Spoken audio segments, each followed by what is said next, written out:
கிறிஸ்துவுக்குள் பிரியமானவர்களே, இந்த நாளுக்கான மாலை நேரம்னா அப்போஸ்தலனாகிய பவுல் ரோமருக்கு எழுதின நிருபம் 2ஆம் அதிகாரம் 12வது வசனம். ரோமர் 2:12, ரோமன்ஸ் 2:12. எவர்கள் நியாயப்பிரமாணம் இல்லாமல் பாவம் செய்கிறார்களோ அவர்கள் நியாயப்பிரமாணம் இல்லாமல் கெட்டுப் போவார்கள். எவர்கள் நியாயப்பிரமாணத்துக்கு உட்பட்டவர்களாய் பாவம் செய்கிறார்களோ அவர்கள் நியாயப்பிரமாணத்தினாலே ஆக்கினை தீர்ப்படைவார்கள். இப்ப ரொம்ப அழகா சொல்லி கொடுக்கிறார். ஒன்று என்ன, யாரு நியாயப்பிரமாணம் இல்லாம பாவம் செய்கிறவங்க, யாரு நியாயப்பிரமாணம் வைத்துக்கொண்டு பாவம் செய்வாங்க. நியாயப்பிரமாணம் இல்லாமல் பாவம் செய்கிறவங்க யாரு? புறஜாதியார்.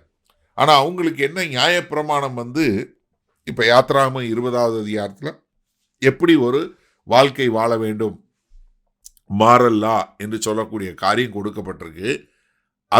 அவங்க அதை பின்பற்றி வாழலைன்னா அவங்க அதன்படி அவங்களுடைய மாரல் கான்சியன்ஸ் பிரகாரம் அவங்களுடைய மனசாட்சியின்படி குற்றவாளிகளாக தீர்க்கப்படுவாங்க.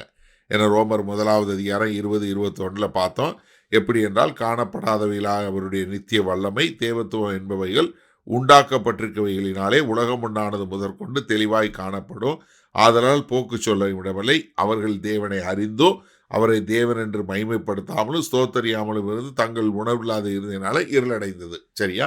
இப்போ அவங்களுக்கு என்ன, அவங்க உள்ளுணர்வுலேயே ஆண்டவர் கொடுத்துருக்கிறாரு.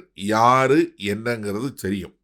ஆனால் அவங்களுக்கு என்ன வெளிப்படுத்தப்பட்டதோ அதன் பிரகாரம் அவங்க மனம் திரும்பி வந்திருக்கணும். ஆனால் அப்படி இல்லைன்னா அவர்கள் அதற்கேற்ற ஆக்கினை தீர்ப்பு அடைவாங்க. ஆனால் இப்போ நியாயப்பிரமாணத்துக்கு உட்பட்டவர்கள் யாரு? யூதர்கள். நியாயப்பிரமாணத்துக்கு உட்பட்டவங்க அவங்க அந்த நியாயப்பிரமாணத்திற்கு ஏற்றபடி வாழலைன்னா என்ன ஆகும்? அவர்கள் ஆக்கினை தீர்ப்பு அடைவார்கள். நீங்கள் எபிரேயர் 6வது அதிகாரத்தில் இந்த 4லிருந்து 6 வரை உள்ள வசனங்கள் யூதர்களுக்காக எழுதப்பட்டது. யார் அவங்க? ஒரு தரம் பிரகாசிக்கப்பட்டோம், பரம ஈவை ருசி பார்த்தோம், பரிசுத்த ஆவியை பெற்றோம், தேவனுடைய நல்வார்த்தையும் இனிவரை உலகத்தின் பலன்களை ருசி பார்த்தோம், மறுதலித்து போனவர்கள் தேவனுடைய குமாரனை தாங்களே மறுபடியும் சிலுவையில் அறைந்து அவமானப்படுத்துகிறபடியால் மனம் திரும்புகிறதற்கு ஏதுவாய் அவர்களை மறுபடியும் புதுப்பிக்கிறது கூடாத காரியம். என்ன, அவங்க எல்லாத்தையும் பார்த்தாங்க, பார்த்துட்டும் அவங்க மனம் திரும்பலைன்னா அவங்கள திருத்துறது ரொம்ப கடினமான காரியம். இப்போ நம்ம மத்தேயு 11வது அதிகாரத்தில் 20லிருந்து 23 வரை உள்ள வசனங்களை சொல்லும்போது ஆண்டவர் என்ன சொல்றாரு?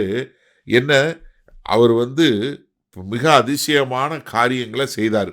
ஆனால் செய்யப்பட்டதில் பார்த்தீங்கன்னா கோரேசின் மற்றும் பெத்சாயிதா என்கிற 2 பட்டணங்கள் அவ்வளவு கர்த்தராகிய இயேசு கிறிஸ்துவனுடைய அதிசயங்களை அற்புதங்களை பண்ணப்பட்டது.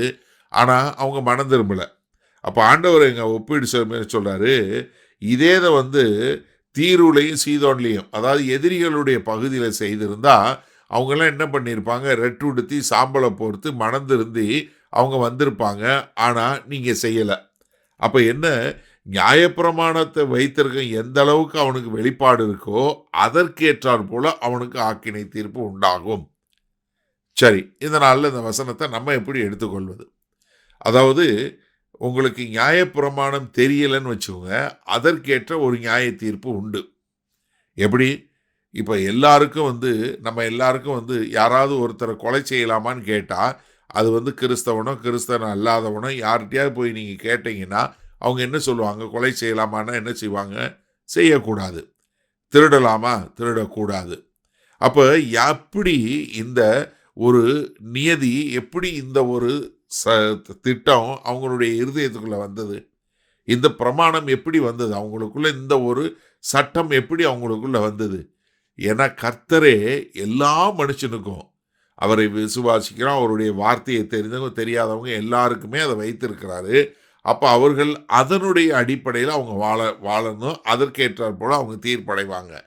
ஆனால் வேத வசனத்தை பெற்று அந்த வேத வசனத்தினுடைய அறிவை பெற்றுக்கொண்டு எப்படி பெத்சாயிதா பட்டமும் கோரேசின் பட்டணமோ எப்படி கர்த்தருடைய காரியங்களை ஏற்றுக்கொண்டு கர்த்தருடைய அதிசயங்களை அற்புதங்களையும் பார்த்தாங்க, ஆனால் அவர்களோ மனம் திரும்பவில்லை. அப்போ அவங்களுக்கு என்ன உண்டாகும்? ஆக்கினை தீர்ப்பு உண்டாகும். அப்போ உங்களுக்கு எவ்வளவு வெளிச்சம் உண்டாகுதோ அந்த வெளிச்சத்திற்கு ஏற்றாற் போல நீங்கள் நடக்க வேண்டியது மிகவும் அவசியமான காரியம். அப்படி இல்லைன்னா என்ன ஆகும்? அதற்கேற்ற பலன் அடைவீங்க. இங்க ரோமர் 2வது அதிகாரத்துல என்ன சொல்ல வர்றாரு?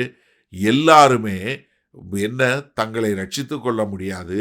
அவர்கள் எல்லோருக்கும் ஒரு இரட்சகர் தேவை. நியாயப்பிரமாணம் உள்ளவனா இருந்தாலும் சரி, நியாயப்பிரமாணம் இல்லாதவனா இருந்தாலும் சரி, எல்லாருக்குமே தேவை யாரு? கர்த்தராகிய இயேசு கிறிஸ்து. அவர் ஒருத்தர் மூலமா தான் நம்ம எல்லாருமே தேவன் முன்பாக நிற்க தகுதியுள்ள ஒரு நீதிமான்களாக மாறுவோம். செய்வோமா? வல்ல பிதாவே, இதோ நியாயப்பிரமாணம் இருந்தாலும் இல்லாவிட்டாலும் எல்லா மனிதரும் நித்திய நரகத்தை நோக்கி சென்று கொண்டிருக்கிறோம் என்பதை அறிந்து கொள்கிறோம். அதனால் நாங்கள் மனம் திரும்பி உம்மை ஏற்றுக்கொண்டு மூலமாய் நாங்கள் நித்திய ஜீவனை பெற்று உம்முடைய பிள்ளைகளாய் வாழ எங்களை முழுமையாய் ஒப்புக் கொடுக்கிறோம்.